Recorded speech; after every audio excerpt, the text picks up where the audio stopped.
Wake up with the sunrise, meditate to clear my mind. Thank you for this breath, I'm ready to be surprised. Don't know where I'm going, but I'm ready for the ride. Don't know where I'm going, but I know I got my guides. Wake up with the sunrise, meditate to clear my mind. And welcome to this healing session. I am so excited to have you all here today. I am your hostess, Rachel W. Robinson, victim rights attorney, as many of you know me as. And in my spare time, I am a gardener. Okay. I am an international best-selling author. I am a poet. I am a lyricist with several songs out now, more to come. And of course, I put on these healing sessions because one of the mottos that I tell my clients is that it doesn't matter if we get justice in the courtroom, if your mind and your soul and your spirit are not healed, then there really can be no justice. So we have Kristine Grant. Her background is in marriage and family therapy. She also has done a deep dive into spirituality and alternative healing, her own healing journey and the subtle energy healing. And she loves to teach others on how to transform and shift their challenges and concerns with any type of relational dynamic.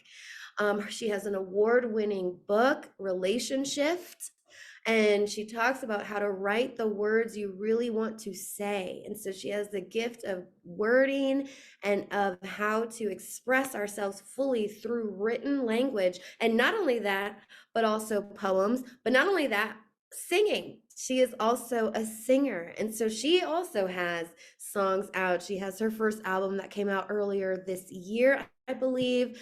And we're going to hear one of her songs tonight. Actually, it's one of my favorites that she has done. So I'm very excited about that. We're going to talk about her writing and how she helps her clients use words to write inspired heart letters. She has done over 500, and she really uses these letters to help her clients connect through their higher heart to the higher heart of the recipient so that there can be healing and growth from those letters, and perhaps the reunification of certain relationships, if that is indeed the aligned action that needs to be taken. So with no further ado, I'm going to go ahead and bring you up. Kristine, thank you for being here. If I missed anything, let me know, but welcome. Hi, Rachel. I'm so excited to be here, and I've really been enjoying meeting you. So you are one fascinating lady.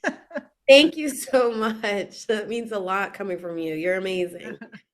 So tell us about what you do. How did you get started on marriage and family therapy? And then we'll dive into the relationships and how that led into that. But how did you first get started in your journey on understanding relationships and helping your clients navigate that? Well, it's really interesting. I have had quite a diverse life. I ran away from home when I was a teenager. Without telling my parents, I sold my car and flew to Maui. Okay. And actually got on some TV shows and got into my first kind of relationship with a very wealthy young guy who had a 75-foot yacht, and we traveled to all the islands, and I gave parasailing rides, driving a Boston whaler, and all this exciting stuff. And one day I'm walking down the beach, and the surfer says, "Is your name Kristine?" And I said, "Yeah." And he goes, "Oh, there's this man, he's been combing the beach for about 6 weeks looking for his daughter." And yes, it was my dad. Oops. So, so my father convinces me to, and I had a good dad, really. And he convinced me to go home, go to college. I go home and I'm an artist. I mean, that was always I'm a creative. My parents said, "No, be a nurse." Well, I don't like the sight of blood. My older brother said, "You know what? If I were you, I would join the military." And I'm like, "Get out, the military." He goes, "Yeah, you could, get your college paid for. You can go live in Europe, la, la, la. It'll be fun." And I went, "Okay." So off I went. learned to drive a 2.5 ton truck, a 5 1/4 Jeep, put up 75-foot antennas in the middle of the Black Forest. And, Foxtrot to Blueberry Hill, come in Zulu 9, all this crazy stuff. I had a lot of adventures in the military living in Europe. Some of them were amazing, beautiful, and in the tapestry of my life, others not so good. So, without going into it, yes, I suffered from what's called MST, military sexual trauma, and returned from the military, which again, I have to say, I have no regrets. I'm one of those people. I was married for 13 years. We had an amazing life in many respects. The honor and integrity started to unravel, or at least I became aware of that. Divorced, and I have no regrets. I think that is a saving grace. It's when we keep, as they say, circling back. No, it's like, hey, what did I learn from the experience? What are my takeaways? And there's always blessings in disguise if we care enough to unwrap the package and really take a look. I mean, I had other things happen to me, kidnappings and just crazy stuff. But then I also had amazing experiences, driving camels across the desert in Pakistan for 3 weeks, camping out, getting engaged in a hot air balloon over the Serengeti in Africa. I mean, just like scuba diving, sailing, climbing Mount Rainier. I love that you say that. I think it's important to pause there and really grab that. I mean, our reality is what we focus on. Yeah. Yes. And the way that we choose to focus on it. And we can all be victimized. And yes, you have dealt with crimes, much like my clients. You've been an actual legal victim. And even in personal relationships, been a victim, been victimized by others. And one of the things that I think is a beautiful takeaway is that, however, you're choosing to take the lessons from those and then take the joy from the joy. And one of the things that I always say is we are not able to fully experience the joy if we don't fully experience the pain. And so it's true, we go through these things and feel them. Let yourself feel them. But we have to release them, because then we can fully experience the joy and the lessons that come out of it. So I just love that you shared that. It's very true. But it's really true. I mean, when we look at our life and, especially as myself get on in years a bit, you look at it kind of like a movie, right? And what kind of, how does it all turn out? Is it a horror film? Is it a comedy? Is it a romance? What are we creating? Because we do create our realities I believe that our soul has a big hand in creating our life experiences. Some of the dire experiences, the scary traumas and all of that, I believe my soul signed up for that so that I could move through it, transform the ugly, the dark sins, whatever, into compassion even, and not be dragging around a lot of old worn out emotional baggage. Isn't that heavy? It's like, I always say, yeah, everybody has emotional baggage, but guess what? Only one carry-on is allowed. The rest, way too costly. I love that. I really do like that. That's a really great way to look at it. It's just a nice way to visualize the releasing, the choosing our battles, the choosing what to hold on to and how to hold on to and how long to hold on to things. Yeah. I think it's important though to keep in mind, a lot of my clients and the people you've worked with indeed have to maintain relationships at times with people who are not healthy. And so, what I would like to really dive into is the way you use words to help people release that or heal these relationships that they might have to continue on with. And so, I know that you work in kind of three different areas. So, there's sort of romantic relationships, there's estrangement from family, and then there's bereavement.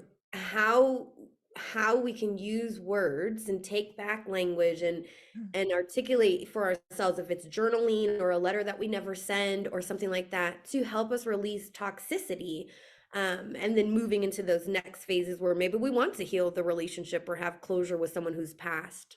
Can you guide us through that? Sure. So you can see in the background here is the book that I wrote. And again, I think it was a meant to be channeled in kind of experience, because without seeking it, I've got these amazing endorsements from John Gray and Catherine Woodward Thomas and R.L. Ford and Dr. Christiane Northrup and such. And the thing is the book itself is a pretty big book. And actually, I work in more lanes even than what you mentioned. So I'll work with people that are going through divorce, having power struggles with the kids. Why are the kids, suffering? Because of the power struggle. I'm sorry, I meant to say between the parents over the kids and such. Blended family issues. Often there's a lot of resentment that unfurls with that kind of connection. Friendship fallouts. As you said, the estrangement one is crazy. I've helped people that have been estranged for as long as 30 years and with one letter reconnect. And yes, bereavement is another area. And breaking up, ending a chapter, ending a relationship, but ending it with grace. So you're not carrying in the emotional entrails of the last encounter that didn't work out and the sadness around that into your next encounter or your next relationship. So it's really paying attention into what your belief system, even unconsciously, might start to gather and create an attitude. And then you have that attractor factor that may not be working for you. So we are manifestors, right? And so I think being conscious of what we are manifesting is so important. I always say the sexiest, most alluring, fabulous quality anyone could have is confidence. You don't have to be the best looking person or what have you. Walk into a room and everybody wants to get to know you. What is it? It's your energy field. It's your aura. And is the frequency up or is it depleted? Very wise words. Very wise words. I do want to define manifester a bit for my peeps. Like, what does that mean to be a manifester? I mean, manifester, so the word itself means to, if I was to try and channel Webster right now, let me think of like the best way. As an attorney, I should know definitions. To manifest is to make real, is to bring into fruition, is to bring it from our imagination into our reality. And so when you say that we are manifestors, what I'm hearing is we're creating the reality around us that we want to have. But that can sound really abstract. I mean, how are we doing that? We can't control other people. We can't control what they do. We can make choices and navigate the world, but we don't get to control others. So what is the best way to really manifest and keep our level up, to keep attracting the things that we want in the way that you're saying? It sounds like one of them obviously is to release toxicity, make sure we have closure, tie those loose ends so we're not carrying it. But in general, like how else, can we do that? Well, one phrase comes to mind there. I forget the author's name, but her best-selling book was entitled what you think of me is none of my business. Okay. Okay. So it's when we take on someone else's values, their contentions, their conditioning, even their sense of what is true. And, we have to sift through it. Some of it will resonate and some of it's like, no, that doesn't feel right. And so I think what it comes down to is once you can develop that wonderful relationship with, guess who? Yourself. Okay. That's where it all starts. Then things will start to positively attract and or manifest in your reality. That's what I absolutely believe. Okay. Yeah. So to thine own self be true is very true. I love that. Thank you. Yeah. And regarding the work with the letter writing, which I do believe is channeled through me, I'll tell you quickly how it started if you'd like. Absolutely. Okay. Yeah. Because it's kind of out of the lane. And yes, I was a family therapist for about 25 years. And now I focus more on helping people with the inspired heart letters. I do some coaching as well for relationship matters, but the long-term therapeutic model, I'm not as intrigued by. In other words, sometimes it can come up like, oh, well, we'll have our appointment next week and work on that problem, and when does it ever stop? Is there a dual situation where somebody makes their livelihood off someone's issues? I'd rather have a program such as the Inspired Heart Letters, which lends a very rapid transformation to whatever the challenge is. And that's what I love about it. And as I may have mentioned, people just say, oh my God, it feels like a weight's been lifted.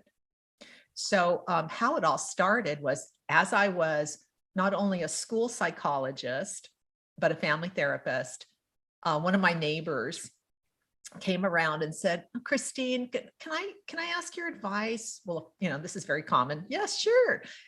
She said, well, I met this guy and we've been dating, I guess, about 6 weeks. And I think he's amazing. I mean, he checks off on all the boxes. He's really kind. He's smart. He's classy. He's fun. He's interesting. But you know what? I said, what? Well, I just don't, that chemistry thing just never shows up. I don't want to kiss him, but I want to keep him as my friend. I think he's amazing. He's like a brother kind of sensibility around him. Mm-hmm. So I said, well, why don't you tell him you can't lead someone down a primrose path? That's not okay. Well, I know you're absolutely right. And he actually sent flowers to my house, and that's why I'm feeling really bad. But I just know myself, and I'll probably blow it. I'll probably embarrass myself, hurt his feelings, and I'll be even worse when I do tell him. And I said, is that right? I said, okay, well, why don't you do this? Since you enjoy his company, why don't you, just get a card, a blank card, write how you feel about him in that card, express the truth, and give that to him when you see each other next time. And just say something like, I'm so grateful for our connection. And I just really want to be clear with you where I am with it.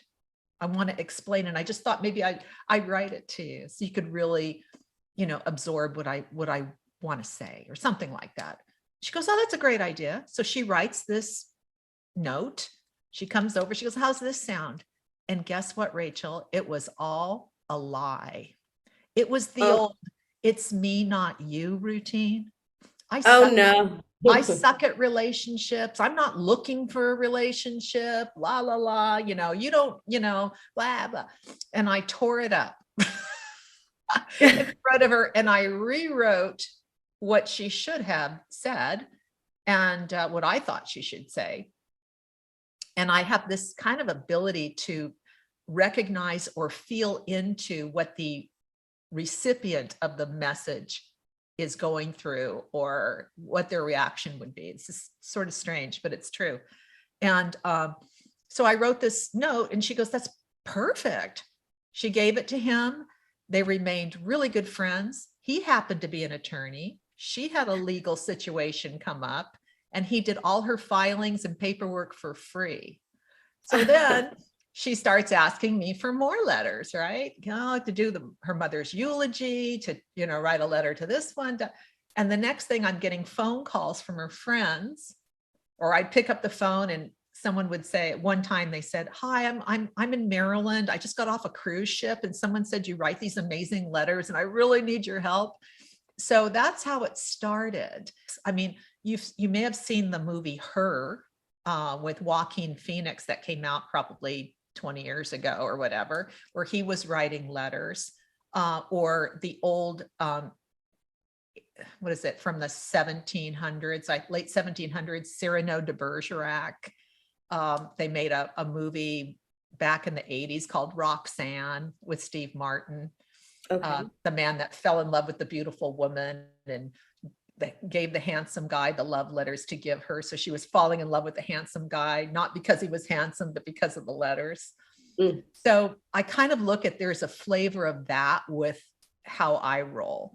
And so the letters have been just phenomenally my honor to be the conduit. But seriously, I do tap into, we do a long, deep dive, and I only have 2 questions I constantly ask. The rest just comes up in our interview, and will do a real deep dive into the whys and wherefores and the backgrounds and and then I compose the letter. It may take me a couple of days, just because I will wait for more information to come through, and then or it may take just a few hours or what have you. And I will call the client, read the letter to them to, make sure everything's good. And there's something about listening to a letter as opposed to reading it, a different way of receiving the communication. And then from there, I will send it to the client in Word format. So it's up to them. Ghostwriters, they have to tap into that. They have to tap into the voice of the person. They have to understand what's going on. And it is the voice of the person. It's just another one who knows how to utilize language in a really creative and eloquent way in order to capture what it is that person is trying to convey.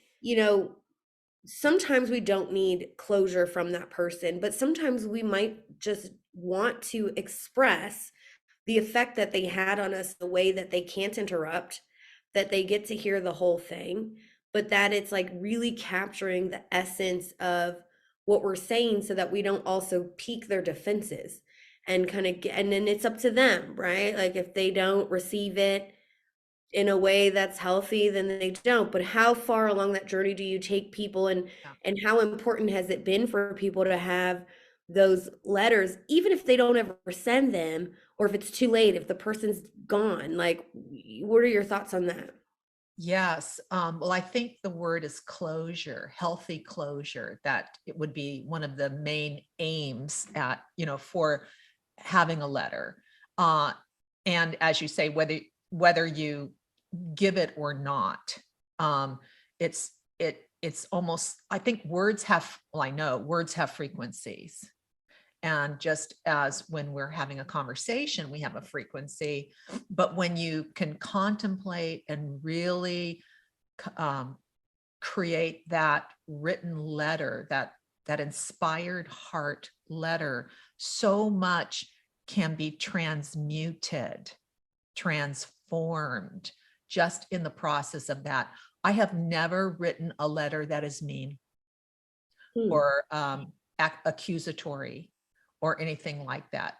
The letters are divine instruments. So they are filled with what I learned from our teachers come in many different costumes and disguises. Sometimes, it's not all, pretty. And, but if your soul is ready and your awareness is there, then you can really derive the blessing behind what felt like a curse. Okay. And that happens when we don't get stuck. People can take on a victim mentality. Is that to say you weren't a victim? No, you were, perhaps. Okay, just as an example. But when you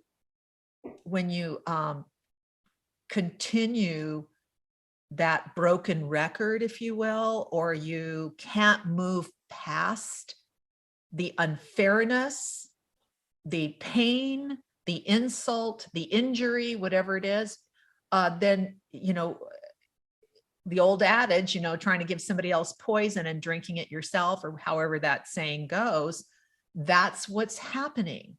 So this is about releasing with what's the biggest vibration? Love. Again, the primary relationship is the one you have with yourself. And the relationship you have with someone else, whether it's a lover, a spouse, a friend, a child, whatever, it's you and the other person, two separate entities. What you create, the we factor, is the relationship. So if one person's, investing all the energy into the relationship and the other one isn't, it's not going to be a well-balanced relationship. So the relationship is an entity itself, an energetic entity created by two people, two souls. Absolutely. Yeah. Yes, I love that. I have literally said that to partners in the past so that they could put their ego aside and actually think about what's good for the collective, what's good for this entity that is separate from us. It is not me talking to you. I'm just observing what's going to inevitably happen into this relationship if you continue down this such and such a path. You're free to do it, but it's going to disrupt trust. You can do it, but it's going to make me pull away, and I'm not going to be able to contribute as much. It's like, yeah, that's very brilliant. People don't always see it that way. So what I would like to do though is talk more about the relationships then and your philosophies on that. And then I'd love to hear a poem relating to how you've brought transformation in that regard. Okay, sure. All right. So, yes. So, as far as the letter writing itself, like I said, it's a frequency. It's contemplated, absorbed, and received in a different way than a verbal conversation. One of the letter projects that seems to be becoming increasingly popular with the people is the legacy letter. Okay, so that's a letter that just you want to express to another that they will hold on to their entire life, maybe even pass it down to different generations. And what really inspired me was a letter from my daughter, who, by the way, I adopted at birth and was not looking to adopt. And we get a phone call from somebody who just said, I met this woman who's the aunt of this girl who's pregnant out of state, and your face has appeared. What do you think? It was bizarre. Okay. So anyway, she is definitely a love of my life, my daughter, Alana. So I come across a letter she wrote to me when she was like 7 or 8 years old. I'm going to read it. It's real short. Dear Mom, you love me for so many reasons. You love me because I give you kisses. You love me because I'm adopted. You love me because we have a special bond that no one can take away. You love me because we look alike. And finally, you love me because I love you. You are special in every way, especially the way you love me. I love you because you're beautiful, kind, special, and you are too cute to be mad at. Oh, I I love love you more than the world, the universe, and even me. LOL. I love you with all my heart, Alana. P.S. I love you, mommy. Am I going to throw that away? I don't think so. absolutely Frame not. it, you know? Yes, exactly. So, so these legacy letters are just that. It's an honor. We all going to transcend or, transition Yeah. someday. And so wouldn't it be beautiful to have that letter from your mother, your grandmother, your sister, brother, whatever. And so that's been a real treasure for me to do.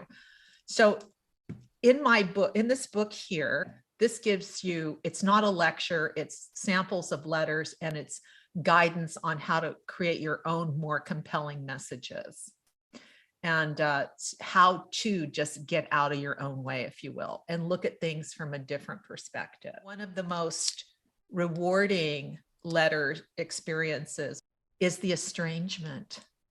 So these letters are a way to ameliorate the pain, to really honor the lesson, the gift, even if it's wrapped in sandpaper, as they say.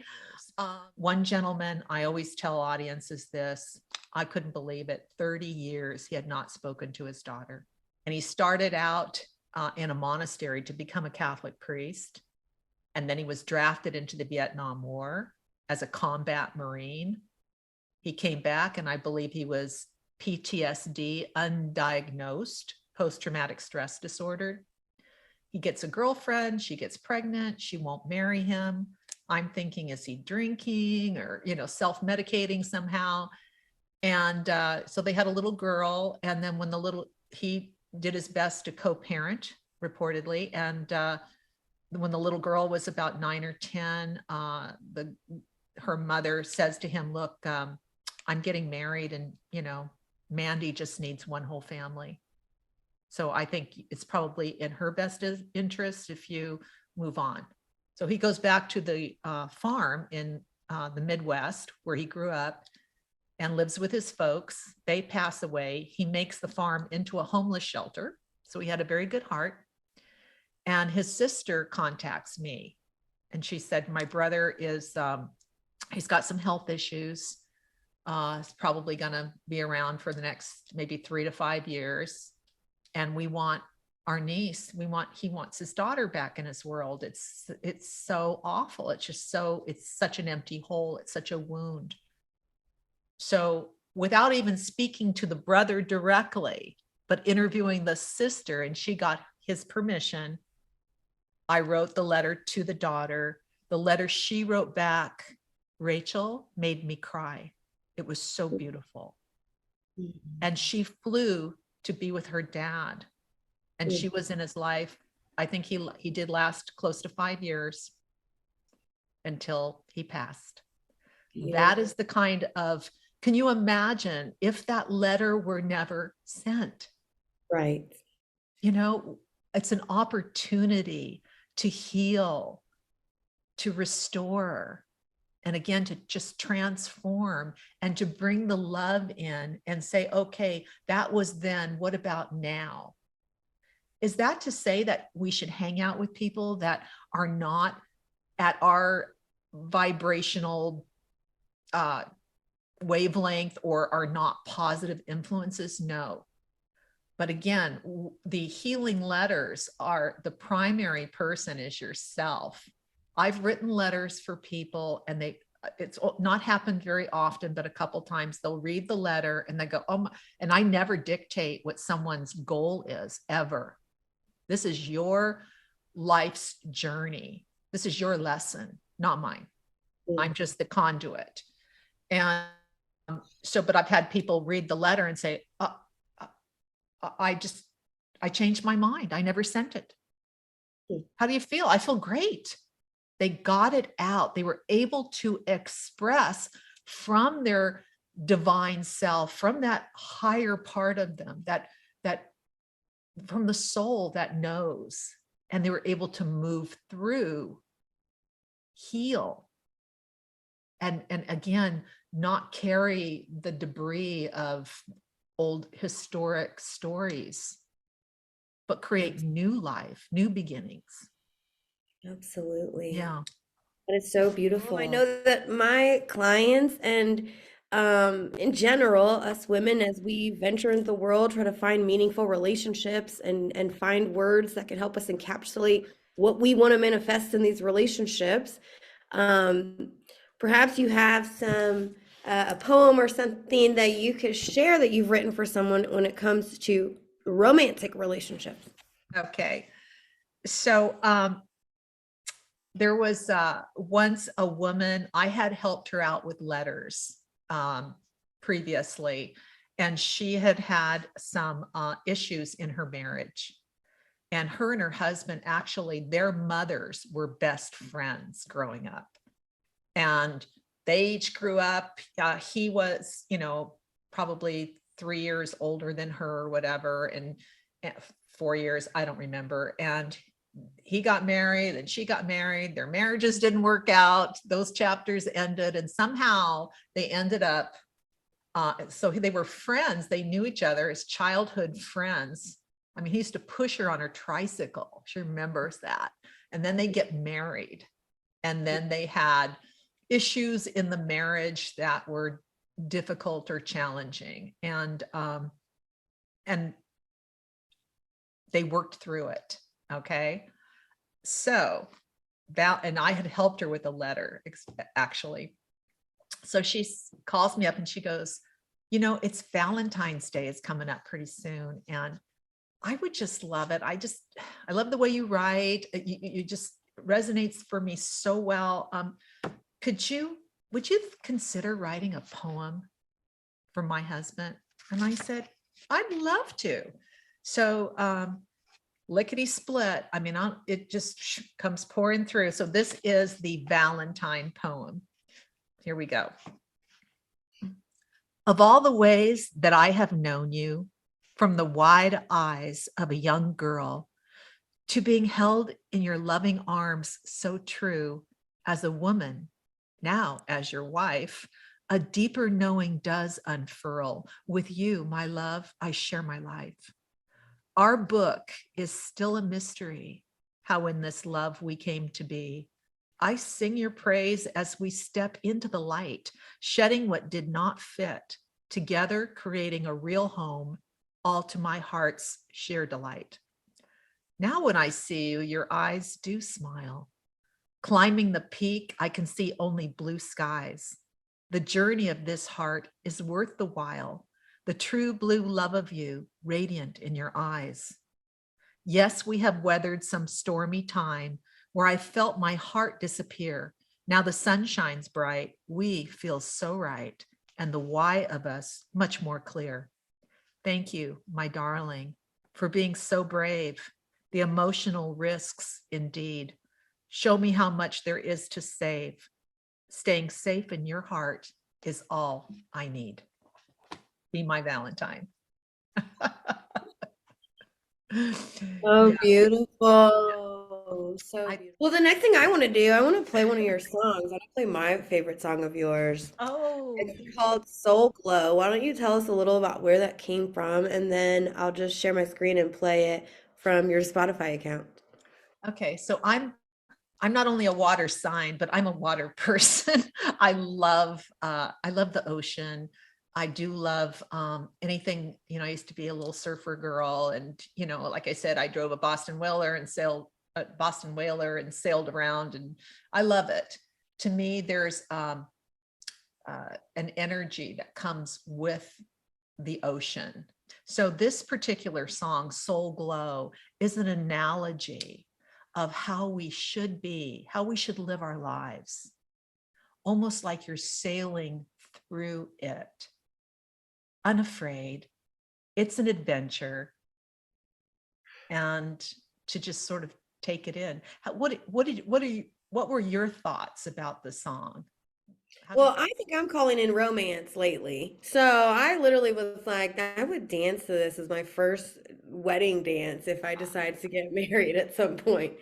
I oh, was feeling safe with a partner. I was feeling um yeah, I found it as a romantic song. So I love that that it's going to resonate wherever anyone is. Like they can resonate, but it's all about love, peace, safety, and gratitude. And those were the resonating emotions for sure. oh. Well, thank you again. I love that you listen to my music. Absolutely. Well, let me go ahead and share my screen. I'm going to pull that up on Spotify and let's listen to it. Oh, by the way, Tina Rose is my performer's name. Oh, that's right. Do you want to?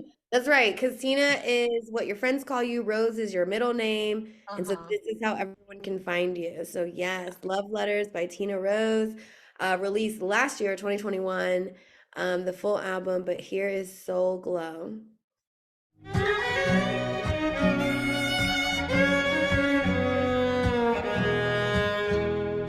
Whispering winds guide me to the shore. The stars aligned like never before. My heart's at the helm, sailing on a cool breeze. This is my realm, living with these blue waves of love. Baby, please stay. We're more than enough. Climb on board, sail away. Heart passion so free, bright shiny gold. When I'm with you, life's so big and so bold. It's that soul club, taking it fast, loving it so slow.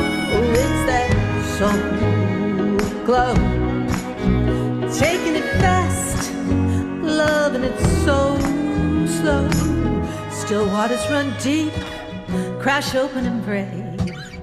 I'm yours to keep, you're my tidal wave. We'll drown our tears, wash away those fears. I'm loving you wide, warm and free. Skip through the tide, come out to the deep sea. Yeah, hold on tight and let go, you see. Just like a rainbow, you gotta trust the flow. We are so much more than we'll ever know. It's that soul club, taking it fast, loving it so slow. It's that soul glow, taking it fast, loving it so slow.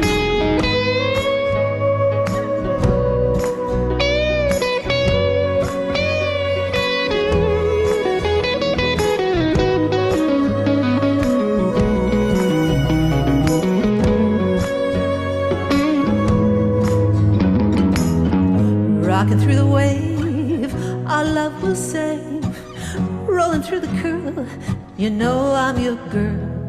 Sunset so cool, kick back is our rule. To swim is to find, let it shine. It's that soul club, taking it fast, loving it so slow. It's that soul glow, taking it fast, loving it so slow. It's that soul club, taking it fast, loving it so slow. It's that soul glow, taking it fast, loving it so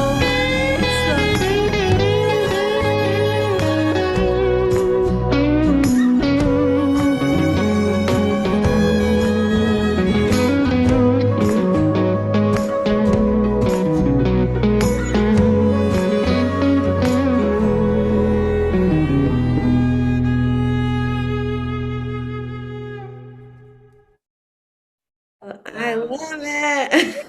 you. Thank you so much. I want to encourage anyone out there to go back to when you were a kid, before we were all programmed and such, and try to discover or recall what innate natural talent, or what did you enjoy doing as a pastime or fun, or what was your hobby?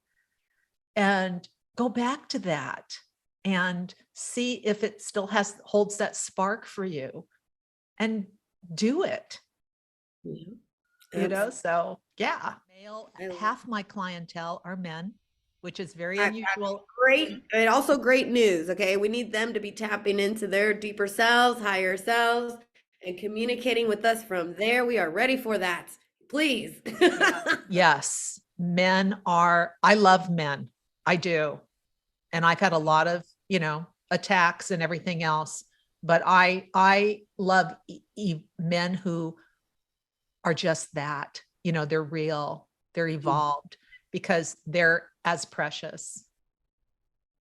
Yes, we have to have divine masculine, divine feminine. We have to have it both. Creation cannot happen without the both of us. And it is beautiful to hear that you are helping them step into their fullness of being as well. That is so important. Thank you so much. Where can we find you? I want my clients to be able to find you. Where can they find you? How can they schedule things with you? What's going on?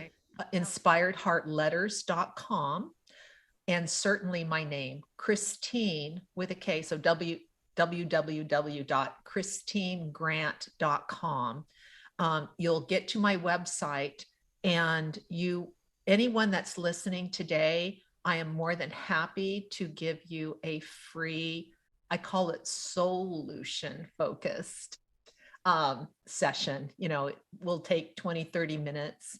And I will give you my intuitive and trained background to try to give you some course or a way to find more satisfaction and transformation in whatever your relationship matter is. Also, I have a little ebook, The Magic of Words, that can be downloaded from the site. So there's those two gifts. And if you want to explore further, you would like me to help you write a song, poetry, an inspired heart letter, or I also help with clients to create online dating profiles. Okay. I help them get out of their own way on that one. I have wonderful stories about that. Also messaging, if you're dating or if you're in a loving relationship and you want to spice it up, some nice romantic alluring texting is fun. So I help with that as well. Children's book is called Be Friendship Focused. The music, Love Letters by Tina Rose, which can be downloaded off all platforms. And I have a business phone, so you can leave me a text message if that's easier. And that is at 858-500-2277 Pacific Standard Time, by the way. So amazing. Thank you for specifying where you are. Thank you so much, Kristine. I was so excited about this. You did not disappoint. And I cannot wait to share this with my community. Thank you so much. Thank you. Oh, bless you. Thanks again for having me, Rachel. It's just wonderful to meet you. You are an amazing woman. Yes. Thank you. Receive that, and thank you. Don't know where I'm going, but I know I'll be delighted, educated by the truth. Elevate, I'll be the proof of everything that is possible when I see this mission through. Ignore the noise, listen to the voice that resides in all of you.